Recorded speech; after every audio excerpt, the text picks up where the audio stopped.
சிவாய நம. திருச்சிற்றம்பலம். வாக்கர்த்தா விவசம்ருக்தவ் வாக்கர்த்தா பதிபக்தயே ஜெகதப்பிதரவ் வந்தே பார்வதி பரமேஸ்வரம். எல்லாம் வல்ல அம்மையப்பனாக விளங்கக்கூடிய தையல் நாயகி அம்பா சமேத வைத்தீஸ்வர வைத்தியநாத பெருமானுடைய திருவடிகளை வணங்கி என்னுடைய உபாசனை தேவதை அன்னை வாராகி அம்பாளுடைய மலரடிகளையும் பணிந்து என்னுடைய குருநாதரையும் என்னுடைய இஷ்ட தெய்வத்தையும் வணங்கி உலகம் முழுவதும் வாழக்கூடிய நெக்ஸ்ட் ஜென் நேயர்கள் அனைவருக்கும் தாம்பரம் வாராகி ஈசனேசர் ஜெய் வராகி நல்லாசிகள், வாழ்த்துக்கள். இப்போது முக்கியமான ஒரு தலைப்பு. நம்ம ஒவ்வொருத்தரும் பிறந்திருக்கிறோம். இந்த பிறப்பு நாம் எதுக்காக பிறந்தோம்? இப்போ இந்த பர்த்து இருக்குன்னா அது ஒரு காரணம் இல்லாமல் இருக்காது. அது பரம ஏழையாக இருக்கலாம், அல்லது ஒரு ஹைஃபையான லைஃபாக இருக்கலாம், ஒரு மிடில் கிளாஸ் லைஃபாக இருக்கலாம். இந்த டிஃப்ரெண்ட் எதனால் வந்தது? ஸோ மெயினாக இந்த பிறப்பு, நம்ம இந்த ஜென்மாவை நாம் ஏன் எடுத்தோம்? அதுவும் 7 ஜென்மா சொல்கிறாங்க. அப்போது மனிதனாக ஏன் பிறந்தோம்? இந்த பூமியில் நாம் உயிர்ப்பிக்க என்ன காரணம்? ஒன்றும் இல்லை, கர்மா. ஜென்மாந்திரத்தில் நீ செஞ்ச பாவ புண்ணியங்கள் இதெல்லாம் நீ போய் அனுபவிக்கணும்னு இருக்குது. அதனால் நீ போய் பிறப்பெடுத்துக்கு இதுக்காக தான் நம்ம வந்திருக்கிறோம். இது லாஸ்ட்டு பிறப்பு, மனித பிறப்பு, உயர்ந்த பிறப்பு. ஸோ இதில் நாம் மனம் திருந்தி வருந்துவோமே ஆனால், அந்த பாவத்தை கழிப்போமே ஆனால் நமக்கு மோட்சம் என்னும் சாம்ராஜ்யம் நமக்கு கிடைக்கும், பிறவாமை என்னும் பெருவரம் கிடைக்கும். அப்போ நம்முடைய கஷ்டத்துக்கு எல்லாம், துன்பத்துக்கு எல்லாம் என்ன காரணம்னா, ஜென்மாந்திரத்தில் நாம் செய்த பாவங்கள், கர்மா. இதை கழிக்கிறதுக்கு தான் நிறைய வழிபாட்டு முறைகள் இருக்குது. குலதெய்வம் இருக்குது, சாமி கும்பிட்றது இருக்குது, விரதங்கள் இருக்குது, அப்புறம் நிறைய வழிமுறைகள் இருக்குது. எந்த மதமாக இருந்தாலும், நீங்கள் கிறிஸ்டினாக இருக்கலாம், இஸ்லாமிய பெருமக்களாக இருக்கலாம், எந்த மதமாக இருந்தாலும். ஸோ எத்தனையோ பாதிரியார்கள், அதே போல் எத்தனையோ இஸ்லாமிய பெருமக்கள் மதமார்கள் கூட நம்மிடத்தில் நமக்கு நண்பர்களாக இருப்பது உண்டு. ஃப்ரெண்ட்ஸாக இருக்காங்க, நிறைய டிஸ்கஷன் செய்வாங்க. இப்படி தான் இருக்குது சாமி, இப்படி தான் இருக்குது சாமின்னு சொல்லிட்டு நிறைய பேர் நம்மகிட்ட வந்திருக்கிறாங்க. ஸோ நிறைய பாஸ்டர்ஸ்லாம் அவங்க கமிட்டியில் இருக்கக்கூடிய ப்ராப்ளம், அதாவது போட்டி பொறாமைகள், இதெல்லாம் நம்மகிட்ட வந்திருக்கிறாங்க. அப்போ இந்த பாவகர்மா அப்படிங்கிறதுக்கு மதம் ஒரு தடை இல்லை. அது மனிதன், அவ்வளோதான். ஆணாக இருக்கலாம், பெண்ணாக இருக்கலாம், இவ்வளோதான் வித்தியாசம். வேறு எந்த அதுக்கு கேஸ்டோ மதமோ முக்கியமில்லை. இந்த பாவகர்மா 60 வயசு ஆகிடுச்சு, 70 வயசு, 60 வயசுக்கு மேலே தான் பயமே வரும். மினிமம் 50. இந்த பாவகர்மாவை நம்ம துச்சமா இல்லையா, கிளியர் பண்ணமா இல்லையா? சரி, இது எங்கே போனால் கிளியர் ஆகும்? ஒருத்தர் வாழ்க்கையில் ரொம்ப கஷ்டப்படுறாரு, இது எங்கே போனால் சரியாகும்? இது எங்கே போனால் இந்த பிரச்சனை தீரும்? இந்த பிறவிக்கு நாம் எங்கே போகணும்? ஏன்னா ஒரு மண்ணுக்கும் உங்களுக்கும் ஒரு சம்பந்தம் இருக்கும். ஒரு இடத்துல போய் நீங்கள் வீடு வாங்குறீங்கன்னா சும்மா மட்டும் இல்லை, அந்த இடத்துக்கும் உங்களுக்கு ஒரு கனெக்டிவிட்டி இருக்கும், நெட்வொர்க் இருக்கும். அது இருந்தால் தான் நீங்கள் அந்த இடத்துல போய் வசிக்கவே முடியும். அப்போ முன்ஜென்ம பாவம் தீர நீங்கள் போக வேண்டிய இடம், கோவில், செய்ய வேண்டிய பரிகாரம், வணங்க வேண்டிய தெய்வம், இது என்னங்கிறத பார்க்க போகிறோம். வாருங்கள். மகரம்னு சொன்னால் அங்கேயும் சூரியன் சந்திரன் இணைவு அங்கே வந்துடுது. எப்படி? சூரியன் உத்திராடம் நட்சத்திரம், சந்திரன் 4 பாதமும், திருவோணம் நட்சத்திரம் செவ்வாய், அவிட்டம் நட்சத்திரம் 2 பாதங்கள். அப்போது சூரியன் சந்திரன் செவ்வாய் இவங்களோட சனி இணைவு. ஏன்னா அது சனியுடைய வீடு, புரியுதுங்களா? அது சனி பகவானுடைய வீடு. சனி பகவான் யாருங்க?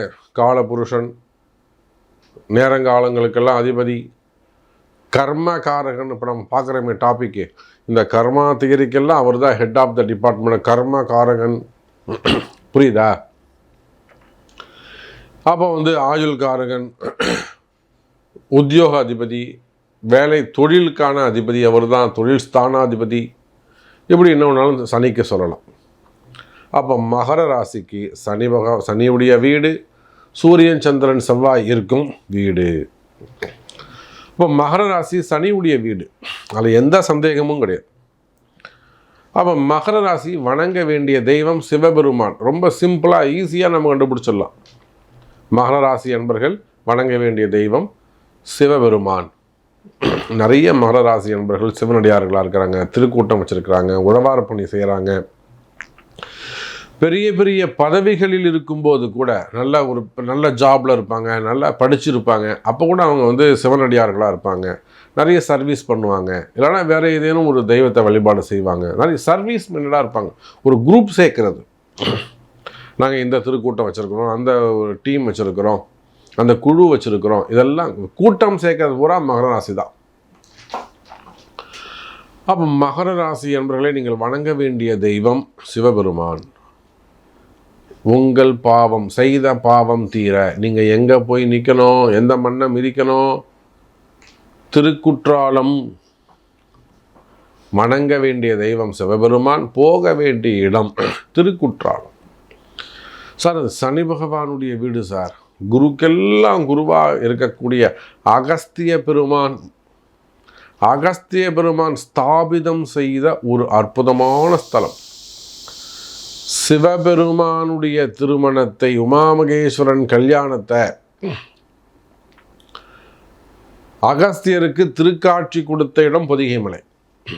அந்த மலைக்கு அடிவாரத்தில் இருக்கக்கூடிய இடம் திருக்குற்றாலநாதர். அங்கே சிவபெருமான் பல விதமாக இருக்கிறார். முதல்ல அங்கே அருவியாக இருக்கிறார். செண்பகா அருவின்னு பேர், அதுக்கு செண்பகா அருவின்னு பேர். அருவியாக நீராக இருக்கிறார். பலாமரம், பலாநாதராக இருக்கிறார். பலாமரம் விருட்சம், எல்லா ஊர்லேயும் விருட்சகம், அந்த ஸ்தல விருட்சம் இருக்கும்.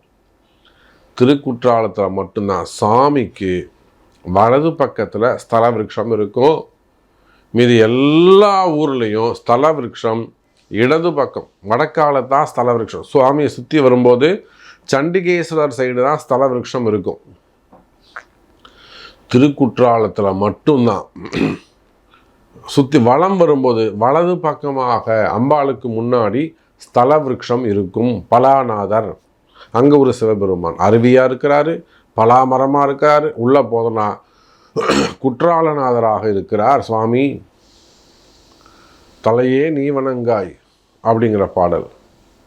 உற்றார் யார் உளரோ உயிர் கொண்டு போம்பொழுது, உற்றார் யார் உளரோ உயிர் கொண்டு போம்பொழுது, திருக்குற்றாலத்துறைநாதன் அல்லாத நமக்குற்றார் யார் உளரோ. அவனை தவிர நமக்கு துணை யார் இருக்கா? நமக்கு துணைக்கு யாருங்க வருவாங்க? குற்றாலநாதர் வருவாராம். அப்போ இந்த பிறவியில் வாழ்க்கை துணை வேண்டுமா? வயசாயிடுச்சு, வாழ்க்கை துணைனா பொண்டாட்டின்னு நினச்சிக்காதீங்க, கணவன் நினச்சிக்காதீங்க. வாழ்வியல் துணை. கர்மாவை கலைந்து பாவத்தை நீக்கி உங்களை சுத்தப்படுத்தி உங்களை ஜெயிக்க வைக்கணும்னா நீங்கள் போக வேண்டிய ஆலயம் போய் பாருங்களேன், திருக்குற்றாலம். நீங்கள் யாராக இருந்தாலும், கிறிஸ்டினாக இருக்கலாம், முஸ்லீமாக இருக்கலாம், யாராக வேண்டுமானாலும் நீங்கள் இருக்கலாம். மத பாதிரியார்களாக இருக்கலாம், ஓதுவார்களாக இருக்கலாம், அந்த போதகராக இருக்கலாம். உங்களுக்கு ஒரு கஷ்டம், ரொம்ப ஒரு சிக்கலை போய் மாட்டிக்கிட்டீங்க, மகர ராசி குற்றாலம் போய் வழிபாடு செஞ்சு பாருங்கள், பரிகாரம் சொல்லியிருக்கிறேன். அப்போது என்னைக்கு போகணும்?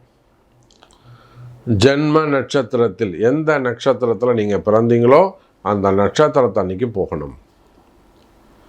சரி, அன்னைக்கு போக முடியல, எந்த கிழமையில் நீங்கள் பிறந்தீங்களோ, நான் சனிக்கிழமை பிறந்தேன், செவ்வாய்க்கிழமை பிறந்தேன், நான் புதன்கிழமை பிறந்தேன், பிறந்த கிழமை அன்னைக்கு போங்க. ஒன்று ஜென்ம நட்சத்திரம், இல்லை பிறந்த கிழமை. அப்படி இல்லைன்னா திதி, அமாவாசை, பௌர்ணமி நன்னாளில் போய் அங்கே சாமி வழிபாடு செய்யுங்க. இது தாங்க நீங்கள் ஜாதகம் இப்படி தாங்க பார்க்கணும். ஜாதகம் இப்படி தாங்க பார்க்கணும். இதுதாங்க நீங்கள் ஜெயிக்கிறதுக்கு வழி. அப்போது உங்கள் கஷ்டம் தீர இந்த மாதிரி நிறைய ரகசியங்கள் இருக்குது. வம்பு வழக்கு, கோர்ட்டு கேஸு, சிக்கல், எதிரிகளுடைய தொந்தரவு, எல்லாத்துக்கும் பரிகாரங்கள் உண்டு. ஜெயிக்கிறதுக்கு வழி இருக்குது, பூச்சைகள் இருக்குது. அதை ரகசியத்தை கண்டுபிடிக்கணும், அதான் விஷயம், அதான் டேலண்ட். அப்போ குற்றாலநாதரை வழிபாடு செய்யுங்கள். பரிகாரம், அப்போ செய்ய வேண்டிய பரிகாரம் என்னங்க செய்யணும் சார்? நீங்கள் எந்த ராசியாக இருந்தாலும், எந்த கோவில் போனாலும், அந்த கோவில் ஐயருடைய நம்பரை முன்னாடியே வாங்கி வச்சுக்கோங்க. ஏன்னு கேட்டிங்கன்னா, சிலதெல்லாம் கிராமத்து கோவிலாக இருக்கும். இப்போ நான் சொன்ன கோவில்லாம் ஒரு கிராமத்து கோவிலாக இருக்கும். ஐயர் குறிப்பிட்ட டைமுக்கு மட்டும் வந்துட்டு போவாங்க.